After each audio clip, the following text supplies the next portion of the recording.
Namaste and good morning. I will say that because it's morning here, but good day. Hello friends. Welcome to Friday morning early in southern India. If I could just take this opportunity to a reminder, today there will be live guided meditation by me at 6 p.m. India time.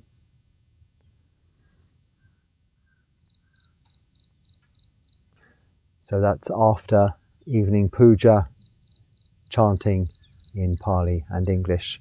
There will be guided meditation. I hope you can join me. I hope it's useful. It's also recorded, so you can use it anytime over the weekend or whenever. As are, I guess, the rest of any other guided meditations I have done. And they're all there, I suppose, for eternity. I don't know where this stuff goes, you know. Because you couldn't store all these videos on your phone, could you? I'd delete them straight afterwards. I don't store any. But imagine they're all stored up there in the clouds somewhere. And there are some clouds today. So I hope it doesn't rain before I finish talking about your questions and the comments that I'm so happy you have sent in. They keep this channel going.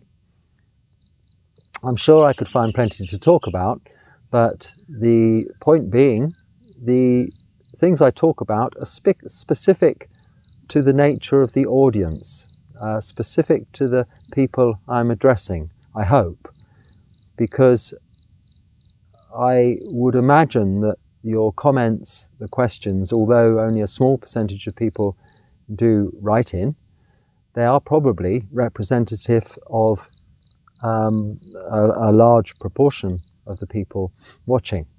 So therefore, this channel should organically adapt to the interests of the audience related to Buddhism and the Dharma, of course.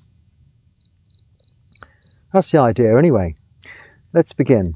Bhante, sometimes I get overwhelmed by a thought and it takes hold of me and creates anxiety. How should I handle it? I find if I keep saying it will go away, in a few days it seems to work.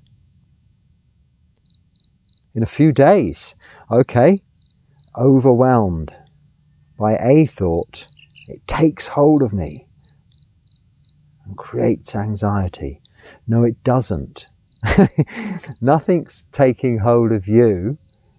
You are okay, unable to control your thoughts, what will be your next thought. But when a thought arises, it is simply that, a thought arising. Now it's not taking hold of you. Now whatever the thought may be, however important, significant, however intrusive, it could be aggressive, it could be repulsive, or it could be something of the opposite nature. It could be very attractive and create lust and desire. Whatever the thought, it is just that, a thought arising about something. Now you can just ignore it. Breathe. And very soon, within a matter of seconds, not in a few days, in a matter of seconds, another thought will come along and replace it. Now, if you continue with this practice of saying, hang on, I want to do a little mantra here. You have a mantra. How should I have that find? If I keep saying it will go away, you're making reference to the thought. It being the thought. I keep saying it will go away. Well, every time you say that, you remind yourself, it, of the thought, it. So you're reinforcing this thought. And it will take a few days, even longer, to go away if you keep reminding yourself of it. Just think of something else. It can't do you any harm. It's not grabbing you. Now, anxiety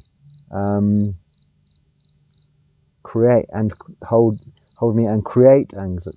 anxiety. It doesn't create anxiety.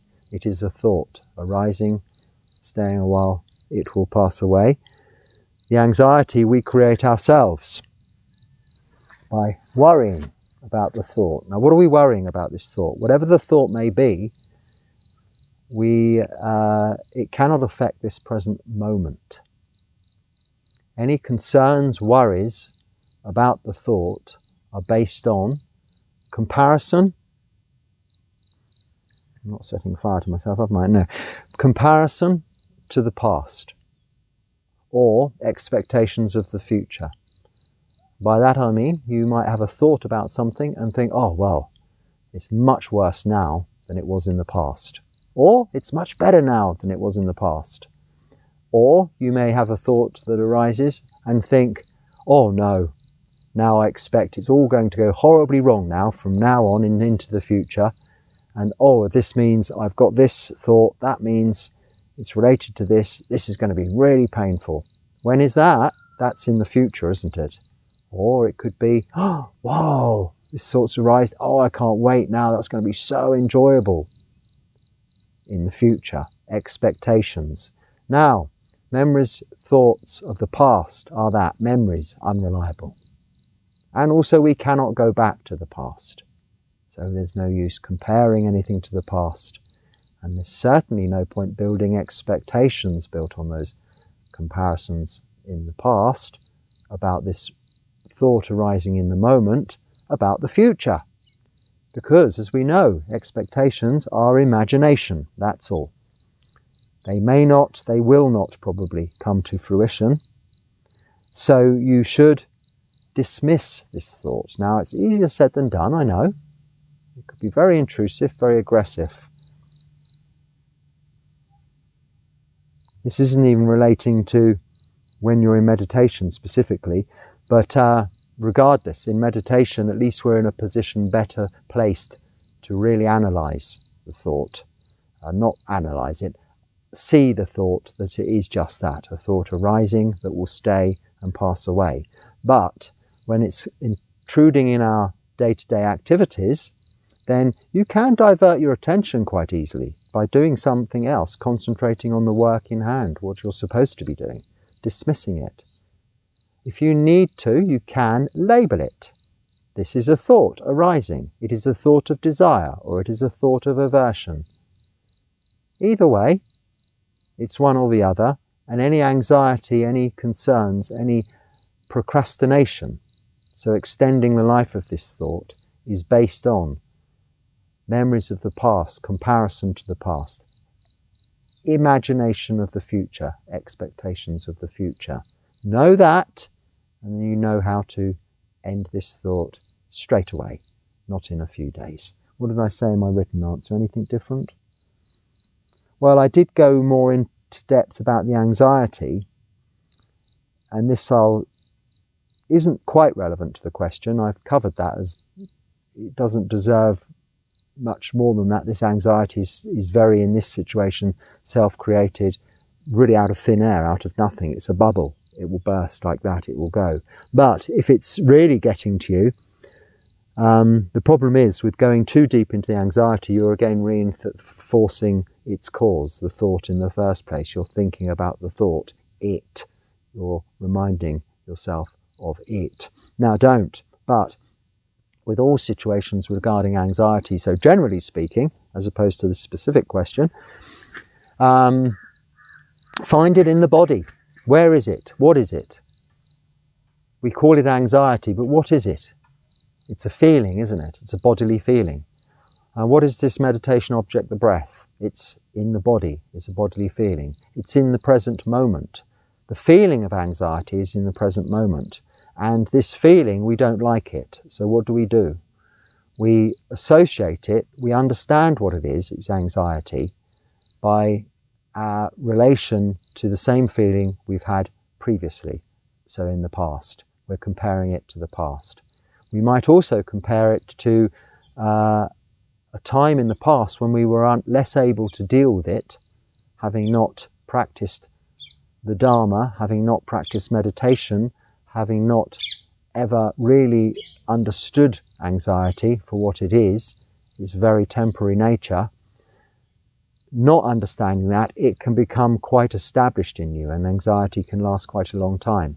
So when anxiety arises now, if you've had anxiety that's lasted a long time in the past, you will think, right, anxiety's here, it's here to stay, because last time it was here for 3 weeks. I had to take pills and see the doctor.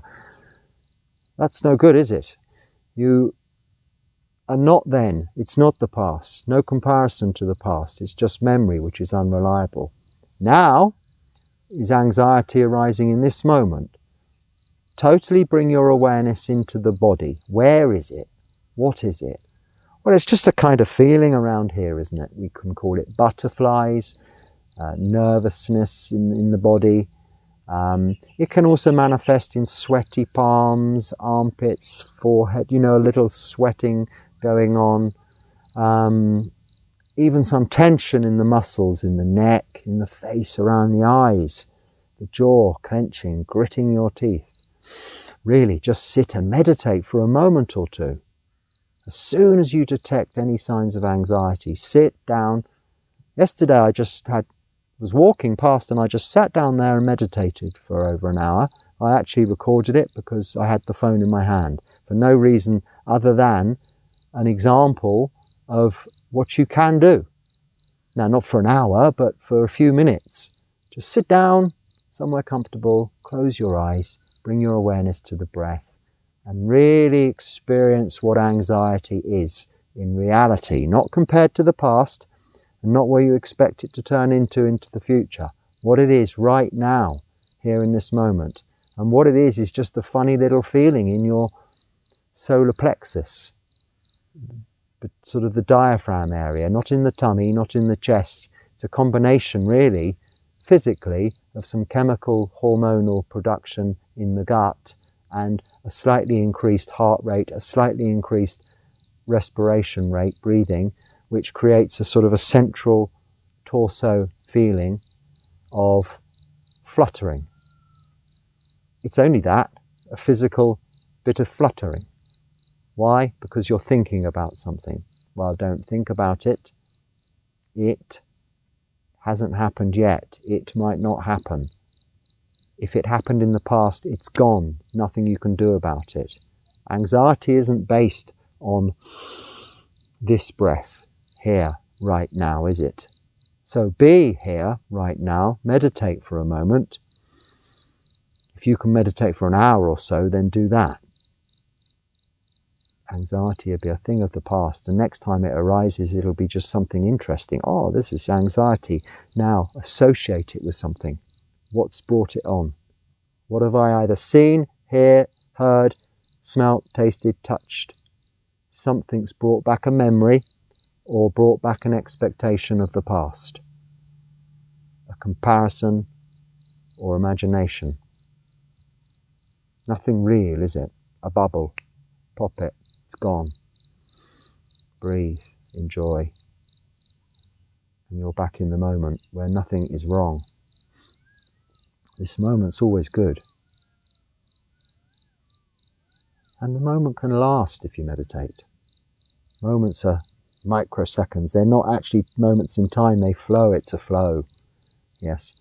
But in meditation you can kind of stop it because it is a calico. It's timeless. And you can be in the best moment. Freedom from anxiety. Freedom from hostility. Freedom from suffering. Pain. Lamentation. Despair. All of these things in this moment. Enjoy in each breath. Walking along. Standing still. Sitting. Lying down. All these 4 postures. Breathe and enjoy. Free from all these things. This is the Dharma. This is the teachings of the Buddha. This is being awakened, enlightened. to the truth, the Four Noble Truths. There's suffering, a cause of suffering. An end of suffering, nirodha, no more suffering. And what is there? There is this path that leads to that end of suffering. And these Four Noble Truths are just that, the truth of suffering and the end of suffering. And the path, well, we know that, I've said a million times, but probably getting that way now, not quite, but it's sila, moral virtue, samadhi, meditation, and panya, the development of wisdom. Broken down into its 8 constituent parts is right view, right intention, right speech, right action, right livelihood, right effort, right mindfulness, and right concentration. With all that in your toolbox, in your anxiety repair kit, you will not suffer from anxiety anymore. So don't talk about it, don't think about it, just do it. Sit, get into this moment and breathe. That's it. That's all you need to do. Next question. But who is... Oh, I didn't mean to say, oh, it's just sometimes questions. Sometimes I think it's not this particular one, but sometimes people, I think, just want to have a debate. And as I'm always saying, there's nothing to debate because I'm not the teacher here. I'm not the one you're arguing with. I'm just repeating my understanding through my own practice and experience of the Buddha's teachings as passed down by his lineage of teachers, being the Sangha, Buddhist monks, going back millennia to the current day. So there's nothing I can't answer any arguments, so I don't. Anyway, this isn't one. It's kind of one like that, but not.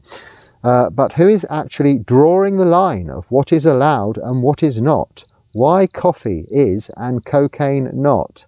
That's why I went, oh, because coffee came into it. So, okay, I'll just stop drinking coffee. It's not a problem if it's a problem for you. No.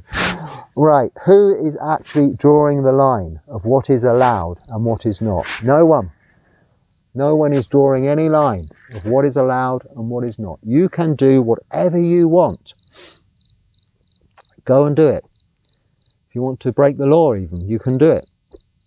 The law is saying that in this country or that country or within a jurisdiction or within a organisation or wherever you may be, there may be laws, rules, guidelines, standards that you must adhere to, otherwise you will be either punished or rejected or whatever the results of those actions might be will come your way. But ultimately the decision is entirely up to you. Now we in Buddhism have 2 words, hiri and ottappa, Pali words, which mean wise sense of shame and the wise fear of breaking our precepts, which would result in that shame. But you see, I'm saying not fear, and I'm not saying shame, and I'm not saying fear. I'm saying a wise understanding of how we understand it ourselves to be that if we either break one of the 5 precepts of killing, stealing, sexual misconduct, lying, or taking intoxicants, we will feel bad afterwards. Not even bad, uneasy afterwards maybe. We might feel good at the time doing it, but afterwards we'll feel slightly bad, unsettled, not as good as if we'd refrained from doing those unwholesome actions of body, speech and mind. And that's hiri. Ottappa is the fear that we may, through our human nature, unable to control our defilements, we call kilesas, through the causes by our root defilements of greed, hatred and delusion,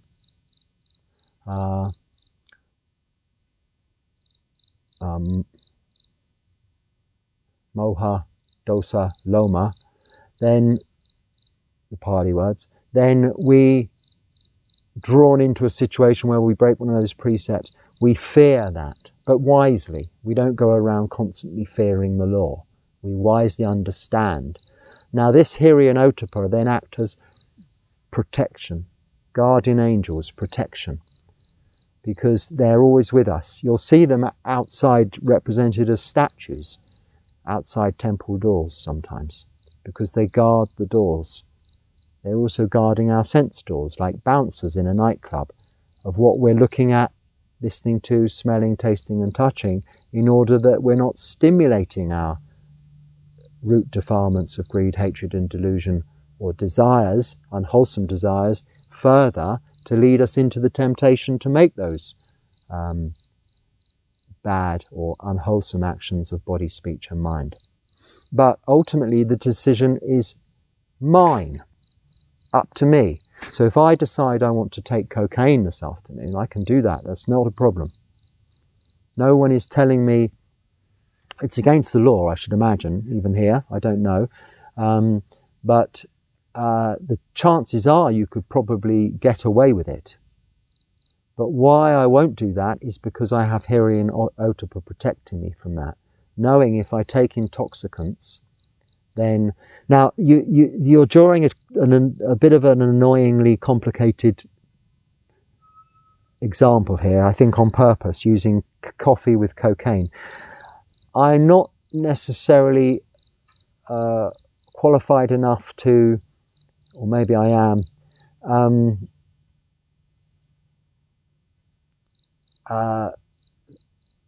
absolutely I cannot put my hand on my heart wholeheartedly and tell you that cocaine is an intoxicant. Now I'm really going out on a limb here. When I refer to intoxicants, as I've explained so many times, it is something that will affect the mind or mindfulness. Now, cocaine comes into the area of drugs. It's a little bit of a grey area. Comes into the drugs of like stimulants as opposed to intoxicants. So like nicotine and caffeine. It's a bit more similar to that than, say,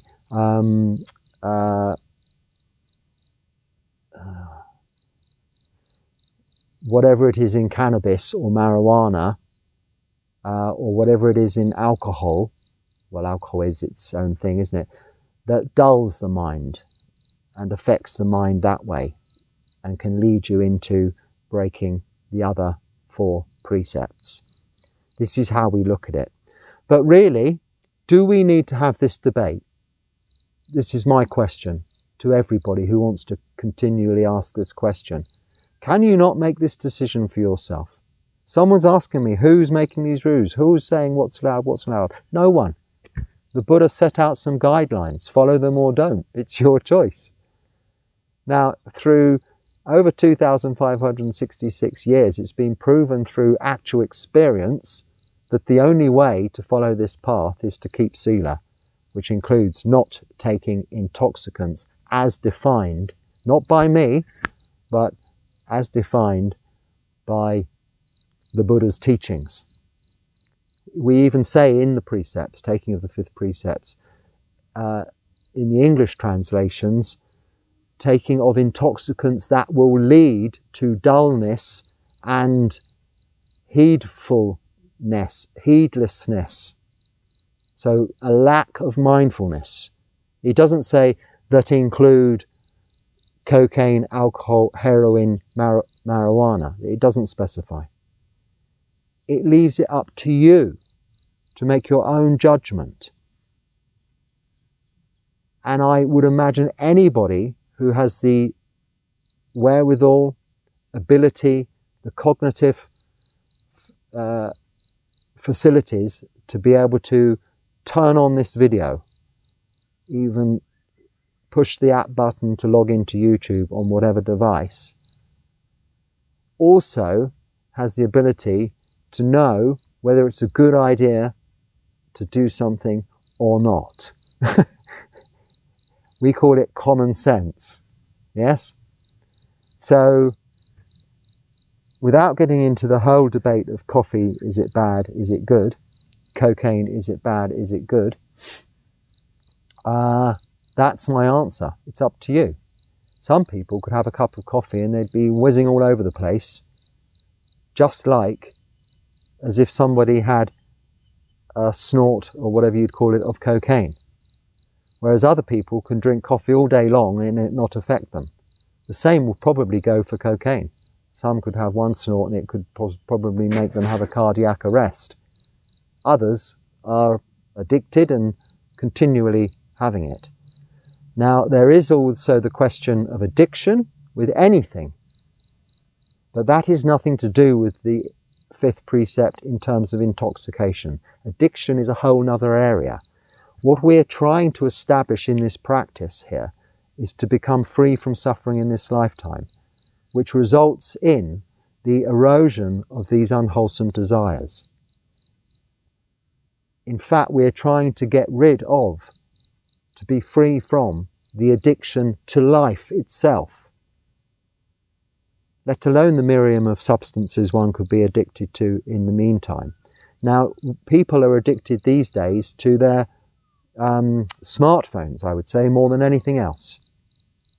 Even monks, I see, cannot take their smartphones out of their hands or their eyes from them. People walking, driving, going on the bus, continually looking, TikTok back and forth like this.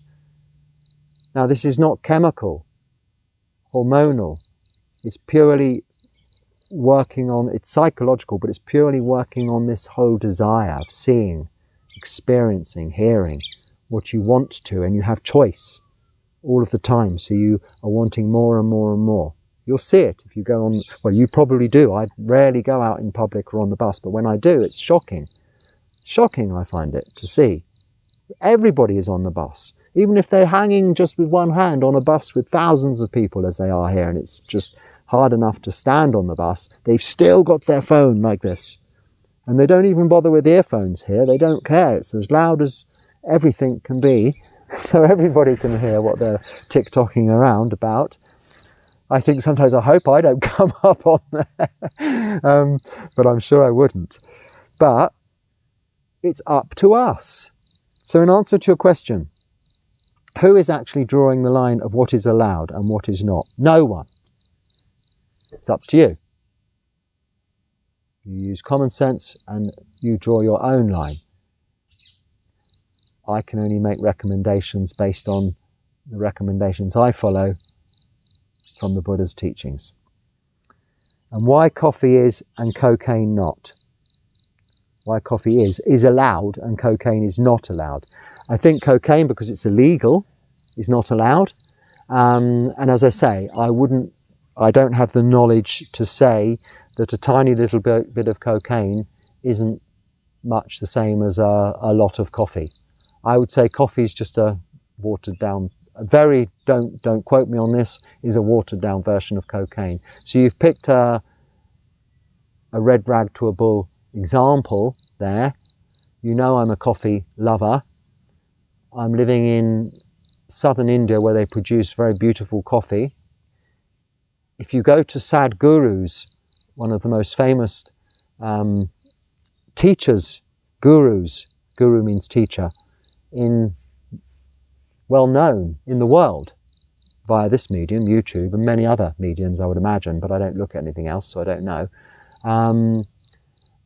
Very well respected teacher of his kind. He actually has videos promoting the health benefits and the spiritual benefits of coffee drinking. But he's also here near me in South India, where we grow, they grow. Some of the best coffee in the world. In a place I go to, we have a little temple like this, Sakleshpura. Oh, it's the most divine coffee you've ever tasted. But I will say it is very strong. It's hard to get hold of outside of the particular areas because it gets most coffees exported from here, like their tea, most of it's exported. But it is pretty much close to cocaine in terms of its stimulant effects. It's very strong in caffeine, and caffeine isn't too far away from cocaine.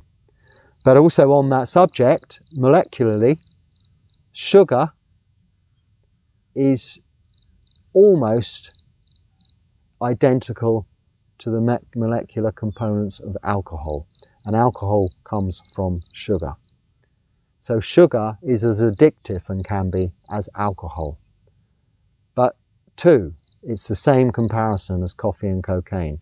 It's very, very watered down in terms of it doesn't have any mind dulling effects. Well, it can have some ill effects. But we're opening up a whole course for debate which is unnecessary, pointless, useless, sampapalapa, idle chit-chat, because we all know what's good for us and what's bad for us. If we choose to do unwholesome activities of body, speech and mind, it is our choice.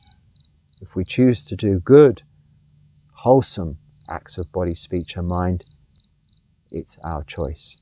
But we also know, because we're relatively knowledgeable, intelligent, clever, savvy people with our smartphones and all of this information to hand, we also know that if we do bad things, there will be bad results.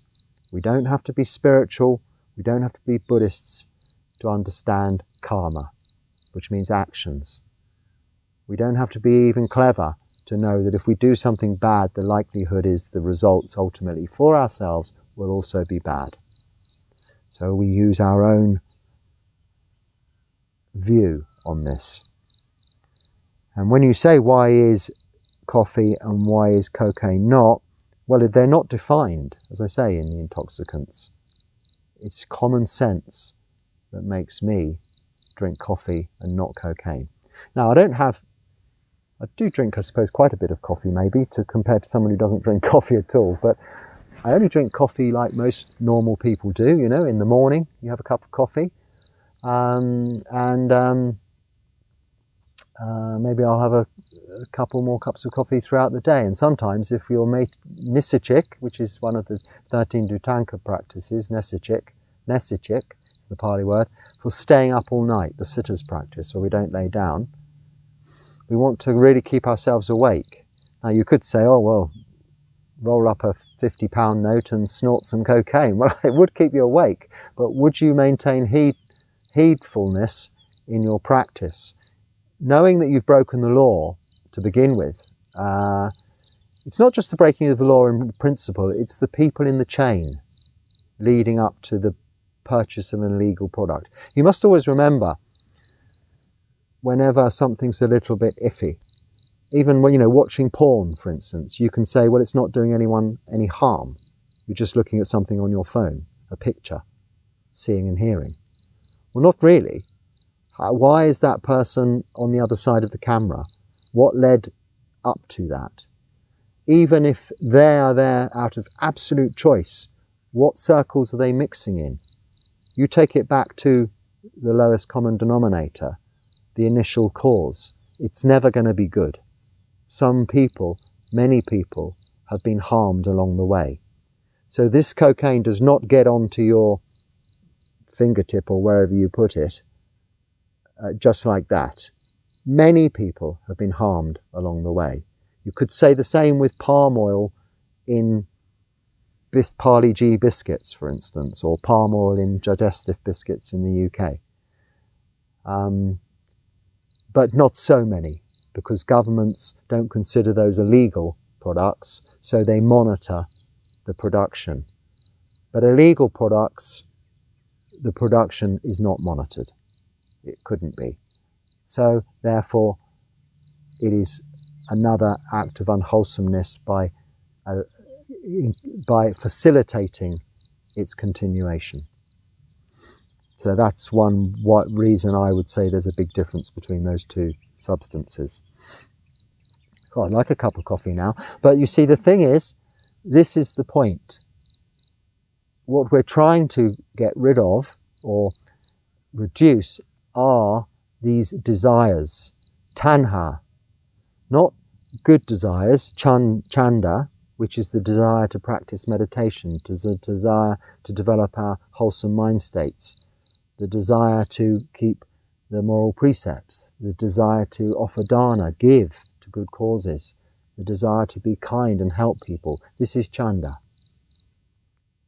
It can become a little bit of tanha, thirst or craving, if you are doing these things for the wrong reason, but if they're from purely out of metta, loving kindness, karuna, compassion, mudita, the joy you get from helping people, seeing their happiness, then it's chanda. But tanha is like thirst, it's craving. It's trying to satisfy an insatiable desire, something that's unsatisfiable. And this includes sexual desire, the desire for food, drink.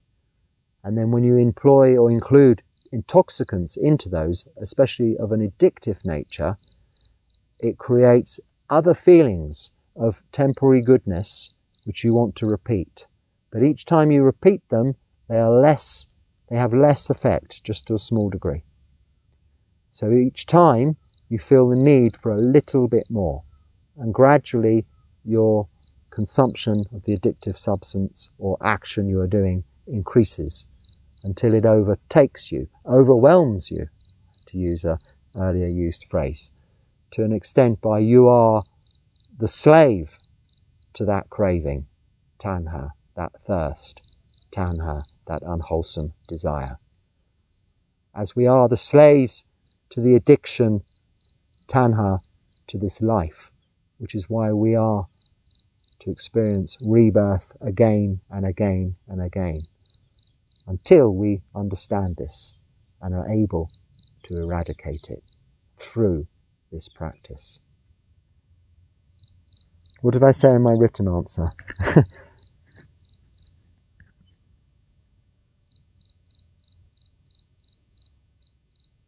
The only thing I'll add, yes, if anything, like coffee, becomes a crutch, you can't live without it, then you should perhaps consider a break or stopping it entirely.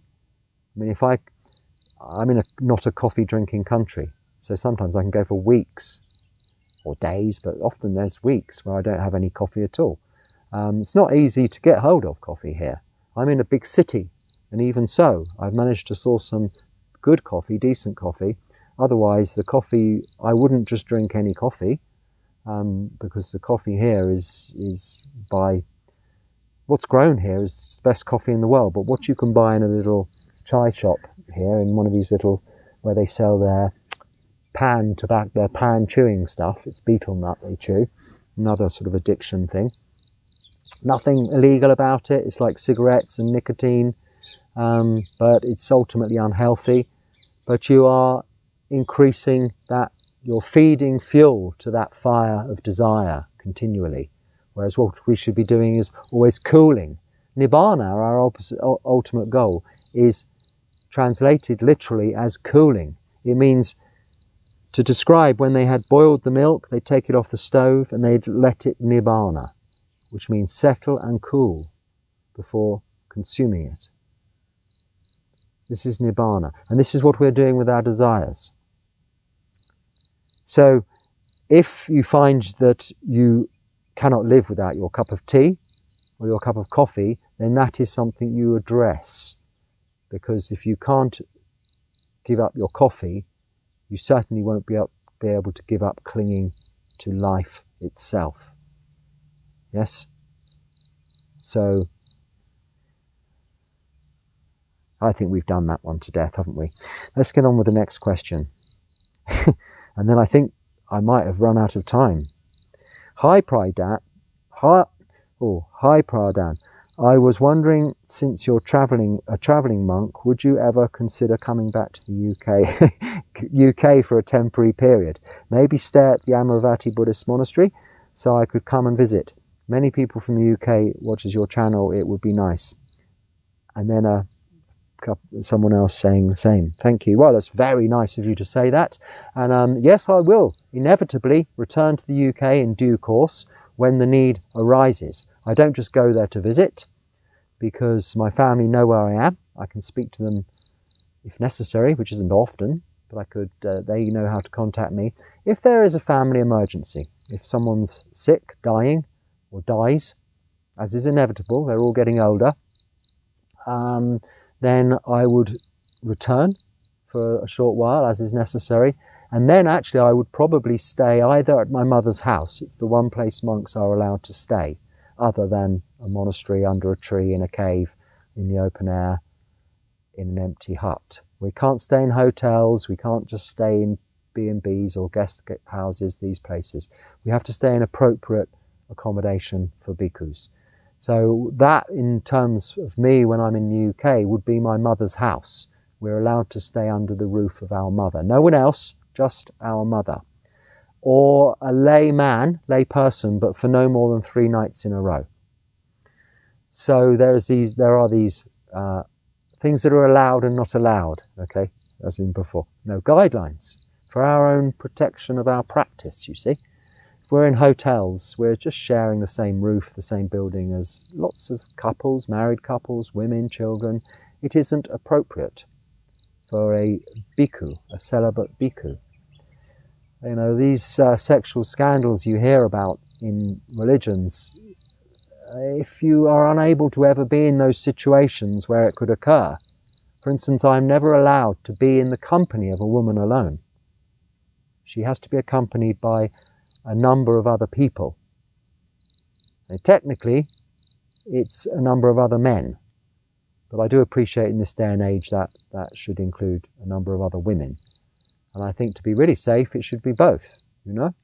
So if someone stops, as has happened in Thailand, one of the Mechis stopped to offer me a lift down to the town. And there were 2 other Mechis and a driver Mechi in the car. So 3 nuns. But I said no, because I'm not sure of the technicality of that, but I wouldn't go in the car alone with 3 ladies, or 1 lady. Even technically, my sister, although I think I have on one occasion when we were visiting my stepmother in the nursing home last year. But normally not so, because it can be seen externally as you, a monk, driving around with a lady of a similar age, and conclusions are drawn. But basically, if you have that absolute guideline, you're never alone with a woman, you're never going to get accused of doing anything with a woman you shouldn't. Okay, you could say, oh, well, what if you're alone with a man? Well, yeah, maybe. But I mean, that, in my case, that's going to be require a lot of imagination. These rules were written in times of, actually, I'd say more open, more flexible understanding about sexuality in some respects. But perhaps not in consideration of homosexuality, let's say. But I'm not a very good person on this subject, so we'll skip on from there. What was the question? Oh, yes. So inevitably I'll go to the UK. So what I was going to say, I probably wouldn't stay at Amaravati. It's rather too bigger and busier monastery for me, with lots of lay people coming all of the time and many training monks, and those sort of places are not my... Our one in Bangalore is very similar, the main monastery, but I even on the apostate days, I don't usually stay the night. When I do go there, it's for a few days. I've spent 1 whole Vassa there a few Vassas ago, so I know it was 89 days because I was counting them down. It might have been 90, but I was counting them down every day because it was very, very hectic. Great experience for my practice, to practice in a busy environment, and to demonstrate and prove to myself how you can practice literally anywhere. You don't have to be in solitude. If you've developed the practice in solitude, you can then use that skill wherever you are, anytime, anywhere, any place, anywhere. Anytime, any place, anywhere. I've got an advertisement coming into my head. So we'll push that aside. So yes, when I do, I'd probably, if I had to stay in the monastery, I'd stay in Chittaviveka, which isn't that far from Amaravati, really, compared to distances in this country. But it's the other side of London. It's in Sussex. It actually comes into... Actually, the city, the town it's associated with is Petersfield, which is in Hampshire, but it's actually, the village is in Sussex, so it's hard to say where it is, but it's in south of England. So I visit that monastery when I go there. And I'll probably go there, I would go there a few days every day, but not necessarily stay, because my mother doesn't live very far from there. And it saves putting the monks out, because they are very accommodating. They have to look after you. There are certain ways, etiquette we abide by. But it's obviously nice for my mother to have me around, I hope so anyway, for that time, short time when I'm there. Now, nothing planned, but I don't know what will happen. The only time I ever have any plans are for these 3 months. But even if my mother got ill tomorrow, we're allowed, for compassionate reasons, to be away for 6 days. So I would have to go to England and back in that time period. I still have a voucher, British Airways voucher, remaining from COVID days, a return flight, but it expires at the end of this month. So that will be the end of that free trip to England.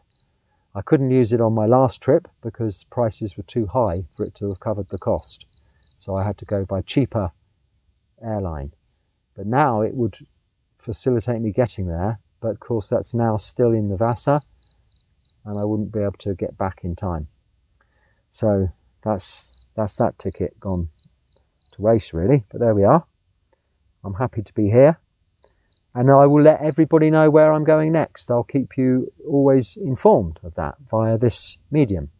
And especially if I'm going to England, I will let you know also. And look forward to meeting you in England and anyone else wherever I may go, whom I see or you see here, there. Okay, I think that must be surely the time up. So we should leave it there. Thank you for watching.